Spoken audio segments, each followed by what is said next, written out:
r/AskRedit. Divorced people looking back to when you got married, were there signs that your marriage wouldn't last? Here's a happy divorce story. I got married at 21. We didn't want a church wedding, but she wanted her childhood minister to officiate, so we had to have 2 counseling sessions with the guy. One of the things he had us do was fill out a survey rating how important certain things are to us, and it was supposed to show how compatible our values were. He then discussed the differences with us and asked if we were concerned about them. The differences were nothing major, and I actually can't remember them. It was all very vague. We didn't take it seriously at all. 10 years went by, and we hardly ever fought. We were the token happy marriage among our friends. But in that last year we suddenly stopped wanting to be around each other, stopped talking, and stopped having sex. I'm still not entirely sure what happened. It was my idea to split up. We did it on very friendly terms. As she was moving out we found the notes her minister had given us. While our differences in values were still pretty minor, everything he'd written made more sense than it had 10 years ago. We got sad about it for a few minutes, then had divorce sex on the floor, and I regret nothing. A lot of the top responses are specific moments or horror stories which are funny and all, but I'm gonna try and go to the root of all of those fights and blow-ups. Basically it's all in how you disagree. There's no such thing as 2 people perfect for each other, and how you approach the friction is what either strengthens or eats away at a relationship. This isn't about being nice or not yelling. Some people are very happy with each other, but during tough moments kinda blow up. Believe it or not, that's not necessarily a bad thing in and of itself. Just as people who speak calmly and quietly are not always happy. What's poisonous is contempt and resentment. When you disagree, do you discuss the issue or the person? Is it, I want sushi, but you want pizza, or is it, you always want sushi, I never get pizza?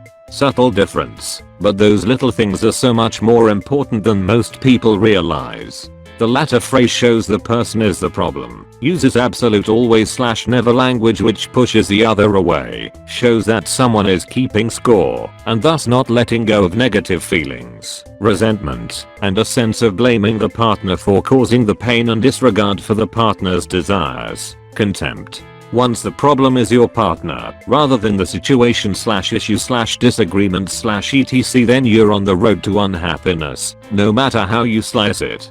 In my case this is all knowledge gained in hindsight. It took my divorce for me to see this, and see that I was contributing just as much bullshit as she was, and that nobody is really to blame. You can only change yourself, and I look forward to not making the same mistakes next time around, and finding a partner mature enough to match my newfound emotional wisdom. Edit. Holy crap, didn't expect such a response. Glad so many of you find this useful. Thanks all. Hindsight is always 20/20. Looking back, there were definitely some red flags, but I was too young and naive to realize it. I married what I would call a trophy MILF. She had a kid and was divorced once already. No problem. I'll rescue this one. Stupid. We fought about little things, like how to fold bath towels, or directions to a friend's house. Vacations became nightmares. Our communication with each other was terrible. Like an ape trying to negotiate a real estate transaction with a golden retriever. Rational discussions were not to be had. I later found out she suffered from a borderline personality disorder and had abandonment issues. I could go on for hours. It wasn't all on her either. I had my moments too. After 10 years, I was faced with a decision. Eat the business end of a shotgun, or move on with my life. I've been divorced for 3 years, and I'm about to remarry come October. The woman I'm with now is the polar opposite of my ex. We communicate on a level that I never thought I could have with someone. If a problem arises, we discuss it like adults, and negate any chances of resentment. We respect each other equally, and work amazingly well together. I couldn't be happier. My advice to would-be domestic partnerships: don't marry someone you wouldn't want raising your future prodigy. Don't marry someone you can't sit down and have an open rational conversation with. Don't marry for looks, status, or other superficial reasons. Don't try to fix anyone. You're just putting chrome on a turd. Do marry someone you respect, love and admire, and who feels those same things about you. When red flags come up, either move on, or talk with the person about them. They don't just fade away. Resentment is the enemy of every marriage. A few. She was a very enthusiastic Christian, and I'm not religious. When we dated, she would listen intently to my critiques of organized religion, and insist that she had an open mind, but that all changed after we got married.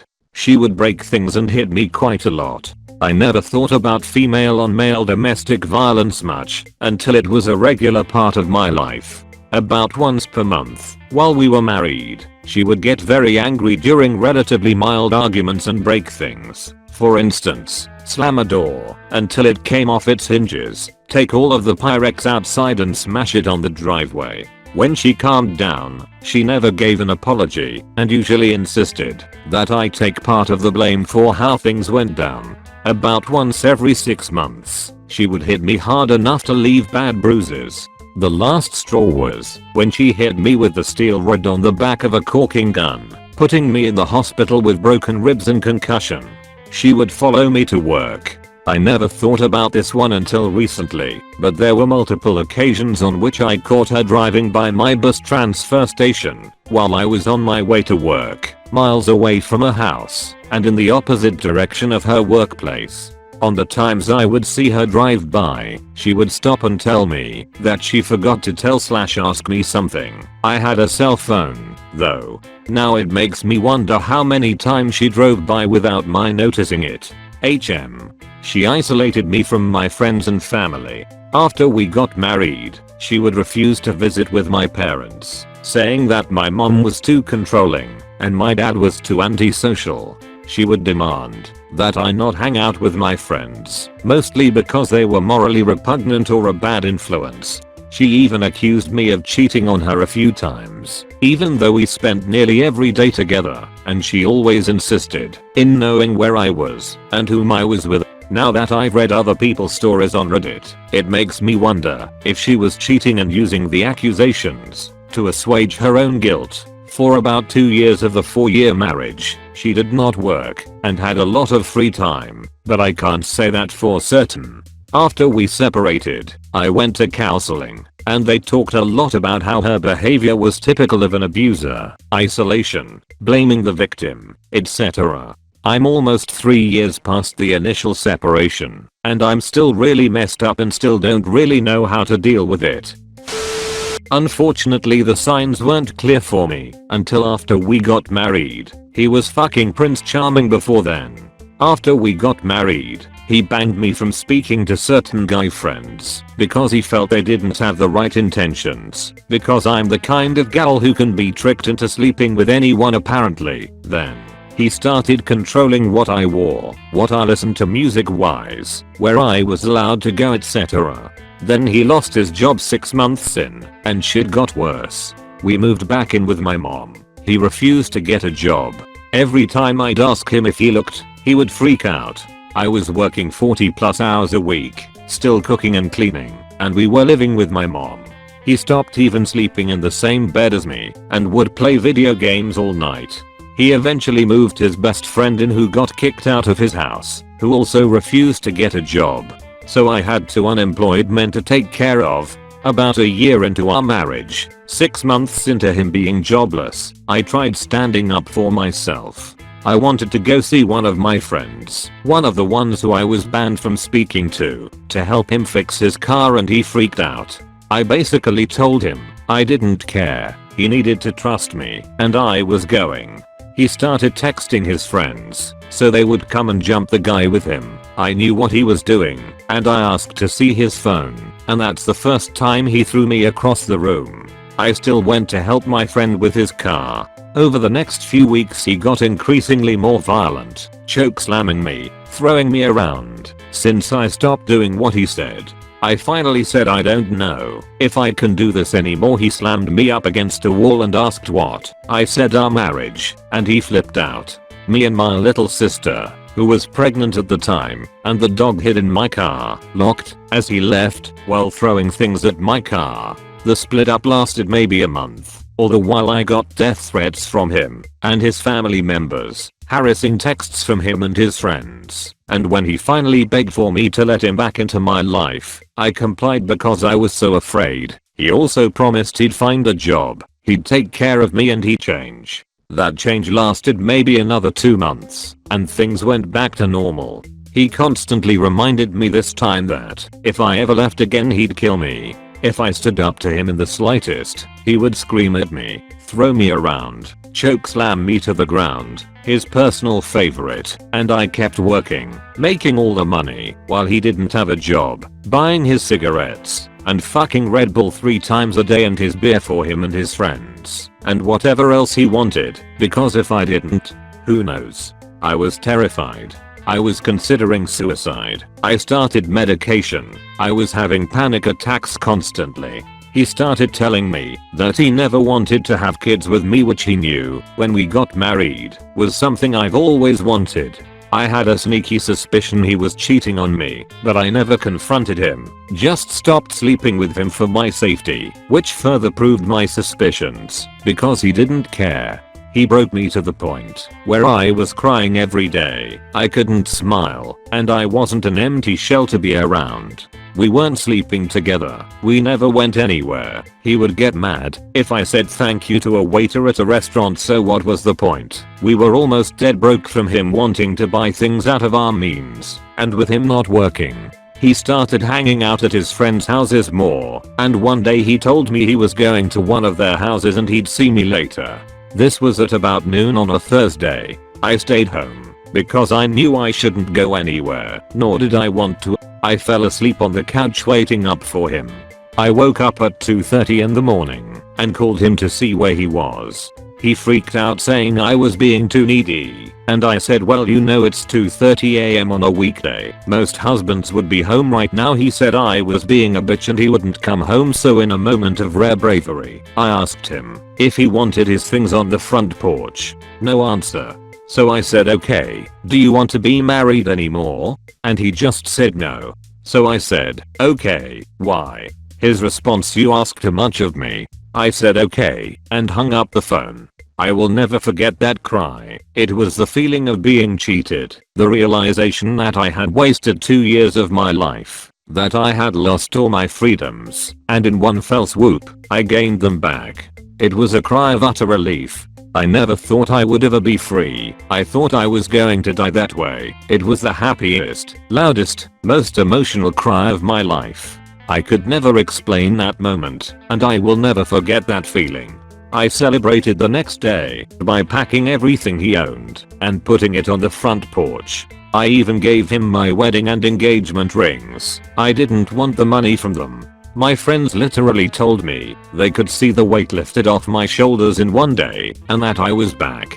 2 years later, I'm happily living with my boyfriend, who treats me amazingly. Treats me how I've always wanted to be treated, not as a queen, not someone who is beneath him, but as his equal. I take care of him, he takes care of me, and we are having our first child in August, and I could not be happier, and I don't plan on getting married again for a long time. Yes, there was a multitude of signs we were wrong for each other. The main one was that I was afraid of him. He had a short temper and was extremely controlling and possessive. On top of that, he constantly flirted with a coworker, but denied he felt anything more than friendship. They recently married. I realized how similar our relationship was to that of my parents and grandparents. My dad is also very short-tempered and selfish, and had a habit of belittling my mom for almost everything, and I honestly don't know if my grandparents ever loved each other, yet both couples stayed married without fixing the problems. I grew up promising myself I would never be in a relationship like either of those, and I realized that's exactly what I was doing.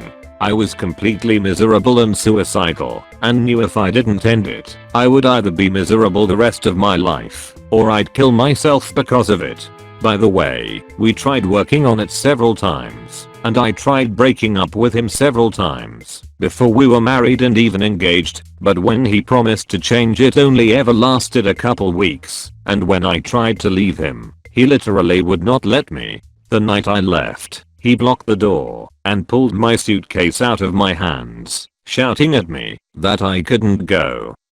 A week after I moved out, I went to the house while he was at work and left him a long letter detailing all the reasons why it could never work between us. I placed my rings on it, got my cat and walked out. I knew if I did it in person or even on the phone, he wouldn't accept it. Best decision of my life. I'm now happily living in another state with an amazing boyfriend who treats me with respect and showers me with affection just because I'm me.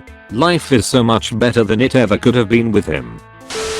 I was 6 years into a relationship / marriage with a bipolar and schizophrenic man I thought I could fix with my love. One Sunday afternoon, I drive us to Target.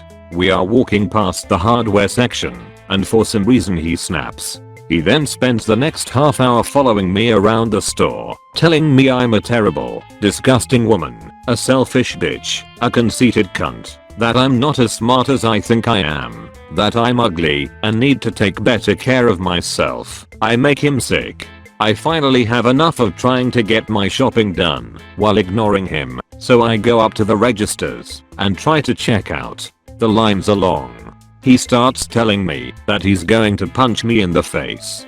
That he would love it if I took the first swing, because then he could beat my ass. I'm horrified. People around me are staring. I'm that girl. It was then that I had a sudden moment of clarity. I will never fix this man. I will never be able to really help him. I'm only losing myself, and I'm now just putting myself in physical danger. This marriage is not long for this world. A few days later, he texted me at work telling me that I was a piece of shit and that he was moving out. He wanted me to beg him to stay, as I had many times before. This time, I didn't. That was 2 years ago. He had gone off the reservation, being committed, was unreachable for most of that time, and our divorce was finally finalized last week. Edit. Because so many people have berated me for it here and in PM, I'd just like to clarify what I meant by fixing crazy with my love. It's self-deprecating hyperbole. I knew that I couldn't literally fix bipolar disorder and schizophrenia with love. I thought that my love and support would be enough to help keep him together, that I could help him treat his mental illness and get it under control. I naively thought that having a supportive wife who drugged him to psychiatrist appointments would make things better. He actually wasn't diagnosed with anything when we started living together, and schizophrenia commonly comes on like a freight train in the mid-20s. I thought, I made a vow to this man, and we'll get through this together. I didn't know how bad it would be. This will probably get buried, but I'll take a swing at this one. I was married for 11 years. We got married when we were young, 21 and 22. We'd been dating for 2.5 years before I proposed, and we got married about 8 months later. For a question like this, it's kind of necessary to work backwards. Why did we get divorced? Well, as is the style with the kids these days, one of the things we attempted was to open up our marriage. I've been told over and over and over again that this wasn't the reason she wanted to get a divorce, and I actually think I believe it. Context is pretty important, and there's no way I can really get enough of it across in a Reddit post for you to come to the same conclusion. So you might have to trust me on that. It was, however, a symptom.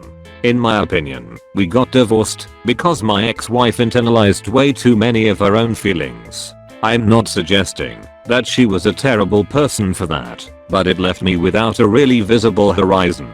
I think, as in most serious relationships, my biggest desire was for us to both be happy and happy with each other, but because her preferences or opinions on many subjects were so hard to drag into the light, I ended up making most decisions on my own.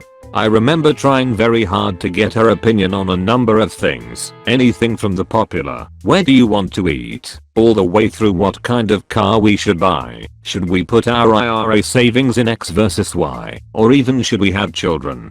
I'm not saying she was silent either. We talked about a lot of things and she would point things out, but rarely say this is what I want to, or don't want to, do. The end came around the time a few of her college roommates started families. I was never going to have that drive to be a father, Certainly not enough that it should have, in my mind, overcome relative ambivalence on the part of the other partner. She then began to re-evaluate her life sharply, and I'd say realize that she'd effectively been super quiet for over a decade, and decide that she couldn't change that unless she was nowhere near me. We went from "I love you so much we will always be together" to "I just don't love you anymore, and I'm not even sure when I stopped in under 3 months." So, back to the wedding, the engagement, the dating. Yes, it was always like this. It's not as if she just fell silent one day. That's just how the relationship started, and that's how it ended. And it wasn't sustainable. The worst bit is, because I was effectively making all the decisions, and she was effectively pretending to be happy, I was happy. It's been almost exactly a year to the day, and I still have tears in my, onions on my desk. That she also had serious resentment for her father, primarily for how he interacted with her growing up, and her mother. I thought to myself on more than one occasion that, whenever I did anything that vaguely reminded her of him, that it was as if a nuclear bomb had gone off. That, believe it or not, was probably the far less influential cause of our split. You know what? It wouldn't matter. Okay, there were signs that I was in love, and I wouldn't have listened, even if it was my parents pulling me aside, throwing a bag over my head, and smuggling me across the border. I would have found a way to get back to her one way or another. In fact, the whole telling me what I shouldn't do would have probably just reinforced my resolve. The thing is, I wouldn't have changed a thing.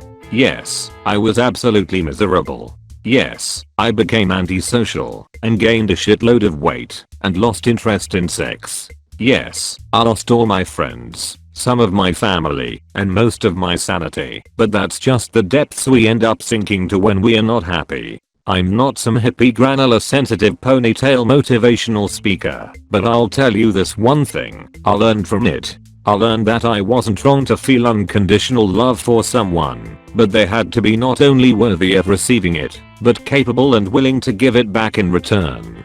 I learned that my daughter is the one ongoing success that I can take from that relationship. I learned that it was better for me to be happy out of a relationship with her mother than miserable with her. She's 8 now, and she even says so. She doesn't care for her mother's boyfriends, but she often says that she wants me to get married and give her a little brother or sister. I'm still optimistic. No one thing destroyed our relationship. It was a mutual deconstruction of dreams and ambitions. Sure, money, life, immaturity all contributed to the downfall, but I can't point my finger at one thing or one event that hastened the demise of our love. It just happened slowly and gradually, fight after fight, argument after argument, until the phrase, "if you don't like it, get your shit and get out" became less of a threat and more of a reasonable solution. I take mutual blame for the end of it all, even though I fought it. This is the one argument I'm willing to concede. She was right, and we were wrong. I say this because even though I haven't found the right woman, I've learned that I'm still worthy of her, wherever she is. I'm a good guy, a great dad, a smart person, very ambitious and empathetic, and I'll make someone a good husband, because I already know how to be a bad one. The good news is that my now ex-wife has also learned from our failed relationship, and she seems happy now with her new boyfriend. They are talking about getting married, and I hope they do. I wish the best for her, because we were both lessons in how to become better spouses, better parents, and better people all around.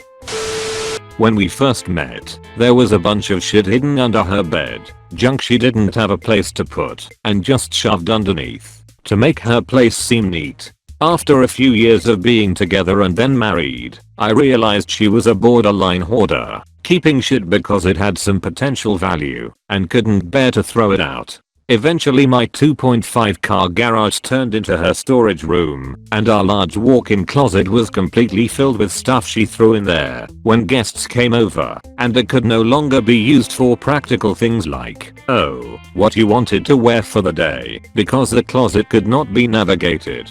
There are many other parts of our house that became useless for its intended use: jacuzzi, storage rooms, cupboards, etc. Okay, that's ranting.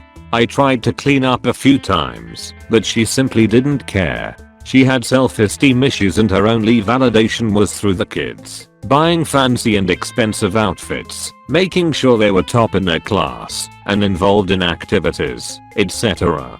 Meanwhile I was just a 6-figure paycheck, driving a 15-year-old car. Because of the debt, our finances were a mess, as you might be able to project. Oh, and she was a stay-at-home mom/wife. So my advice is to look for the oddball behavior that at a younger age may seem like a foible, but it really could just be the tip of the iceberg. There are many options out there.